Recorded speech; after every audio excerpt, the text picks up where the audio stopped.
மே 11 ஒரே மேடையில் திருமாவும் அன்புமணி ராமதாஸும் அல்லது ராமதாஸும் ஒரே மேடையில் தோன்ற போறாங்க அப்படிங்கிற ஒரு கருத்துலாம் சொல்லப்படுது. அதுவும் இல்லாம திருமா வந்து 12 சீட்டுக்கு அதுக்கான பேரத்தை இப்போ தொடங்கிட்டாருங்கிற கருத்துக்களும் சொல்லப்பட்டு வருது. இதுல 12ன்றீங்க 25 சொல்லுங்க. அப்படி கூட நீங்க குறை சொல்றீங்க.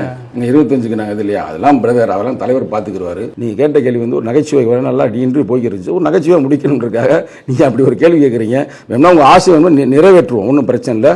பொது மன்னிப்பு கேட்க சொல்லுங்க. நான் சாதி ரீதியான அடக்குமுறைகளை செஞ்சாங்க ஞாபகம் இருக்கா? ஒரு காலத்தில் தருமபுரி பக்கத்தில் ஒரு கிராமத்தை தாக்குனாங்க ஞாபகம் இருக்கா?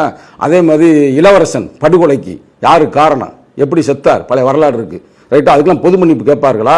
நான் இனிமேல் நாங்கள் எத்தனையோ படுகொலை நடந்திருக்குது. எங்கள் தலைவர் ஆரம்ப காலகட்டத்தில் எலெக்ஷன் நிற்கும்போது என்ன பண்ணாங்க, குடிசையில் எரித்தார்கள். மேடைக்கு மேடை பேசுவார் ஐயா வந்து.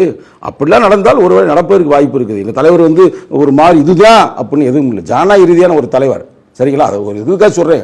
அதுக்காக அங்கே போய் நாளைக்கு போய் 11ஆம் தேதி சாத்தியம் இருக்கா? அது என்னங்க கேள்வி எப்படி கேட்குறீங்க? அது எப்படி சாத்தியம்? அதை மையப்படுத்த பலரும் பல கருத்துக்களை சொல்லிட்டு வராங்க. அதாவது பாமகவோட எந்த காலத்திலையும் இணைவதற்கான இல்லை சேருவதற்கான வாய்ப்பு இல்லை. எங்க தலைவர் சொன்ன கருத்துக்கு தான் மீண்டும் நான் வலியுறுத்துகிறேன். வன்னிய தோழர்களை மீட்டெடுக்கணும்னு இருக்காரு. அதுக்காக பாமக மீட்டெடுக்கிறது இல்லை. பாமக எப்பயும் அழிஞ்சு போச்சு, அழிந்து கொண்டு இருக்கிறது. இன்னைக்கு பாமகவில் இருக்கிற தொண்டரை எங்களை நோக்கி வர்றாங்க. இப்போ எங்கள் கட்சியில் SS பாலாஜிலாம் யார், என்ன சமூகத்தை சார்ந்தவர், வன்னியர் சமூகத்தை சார்ந்தவர். எப்படி எங்கள் கட்சியில் வந்து இன்னைக்கு ஒரு MLA இருக்கிறாரு, பல வன்னிய தோழர் வர்றாங்க. வந்து பாமகலையும் மத்திய அமைச்சரே இருந்திருக்காங்களே சார், தலித் 7 மொழியிலேருந்து பலரும் சொல்லலாம். மீண்டும் சொல்லுகிறேன், நாங்கள் தான் அவருக்கு வந்து தமிழ் குடிதாங்கின்னு பட்டம் கொடுத்தோம். நாங்கள் தான் அவருக்கு வந்து அம்பேத்கர் சுடர் விருது கொடுத்தோம். அதனால் நாங்கள் மறக்கலை. ஆனால் அப்போ இருந்த ராமதாஸ் வேற, இப்போ இருக்கிற ராமதாஸ் வேற.